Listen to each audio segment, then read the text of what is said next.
This is The Opinions, a show that brings you a mix of voices from New York Times Opinion. You've heard the news. Here's what to make of it.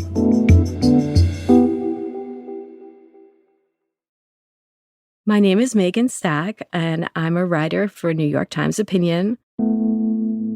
This is high school graduation season, and so there's balloons on mailboxes, and all the kids who have done really well, their parents are celebrating, and we're hearing about who's going to what college and who won what award as they graduated, and that's sort of the dominant theme of the season.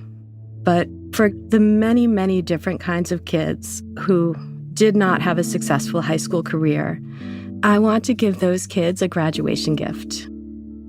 I would just want them to believe and to really understand that there is still so much time and that their lives are still entirely able to be turned around and that things can be fine for them, actually, truly, really fine. Because if I look at the people that I've known who were in that situation, and to some extent I would include myself in this, the one thing that's really hard is that when you are that 18-year-old who's finishing high school with this great well of uncertainty and self-doubt and even self-loathing, you don't really believe that everything's going to be fine. And looking back, I think a lot of us feel like if I had only known how much this was going to turn out okay, I wouldn't have had to go through all of that psychic suffering. You know, I could have actually enjoyed the ride a little bit more.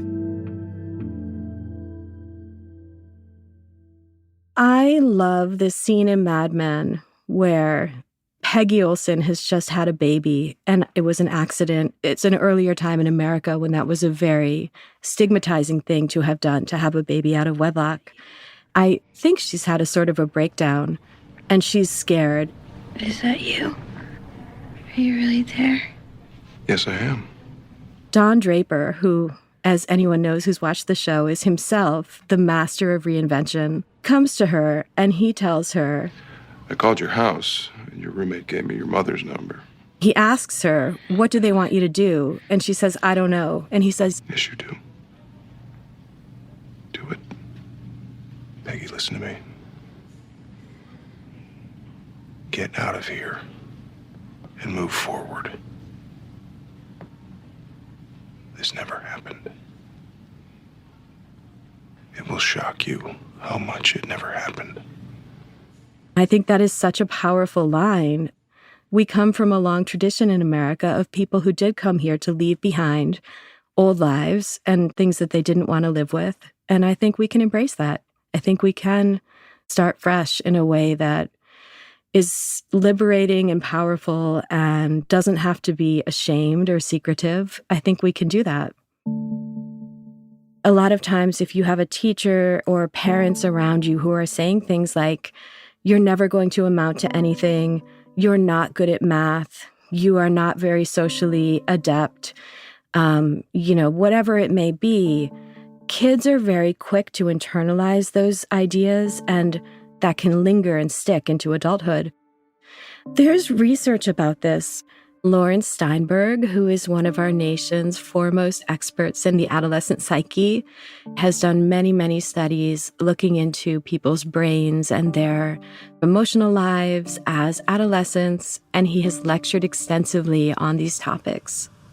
I can remember things when I was 15 better than I can remember things that happened to me last week.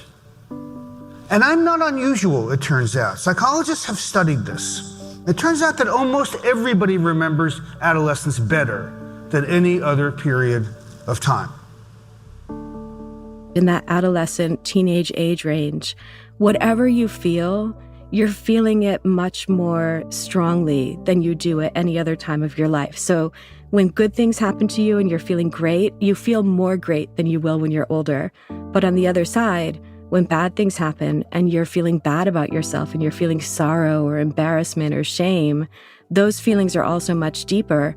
And the thought is that that gets stored in a deeper physical place in the brain. And so as you get older, in some ways you are psychologically stuck a little bit in those years. And I think the trick is to realize that and to realize that maybe it's a bit of an illusion that is created by your brain chemistry. I think there's a lot of fear drummed into kids with good intention, trying to keep them on track, trying to keep them on their studies. But the downside of that is that for the kids who have fallen off, what they've heard is that that's it. They've ruined their lives. And I can't overstate how much that has not been true for the people I've known. By the end of high school, I had definitely gone into a rebellious or subversive phase of my own. And so I was spending most of my time with kids who were really on the margins of high school society. Some of them had already dropped out. A lot of them were on a lot of drugs. There was somebody who I had last seen many years ago in a house that was one of the houses of one of the kids who was so neglected that we would just sort of hang out there. I had last seen this person passed out on the floor with a syringe next to their arm, and I assumed that that person would never really crawl out of that. And I saw that person a few years ago. They are doing fine. They have been to college. They have a professional life. They are not an addict. And they seemed really happy. I want graduates to think there is not a set pattern of activities that comprise an adult life in America. Your whole life, you have to be ready to readjust. Your whole life, things will happen that you didn't expect to have happen.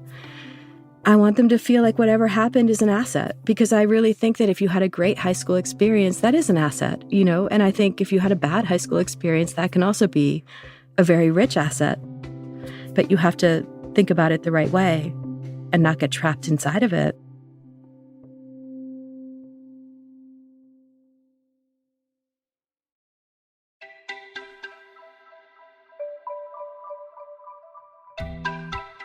If you like this show, follow it on Spotify, Apple, or wherever you get your podcasts.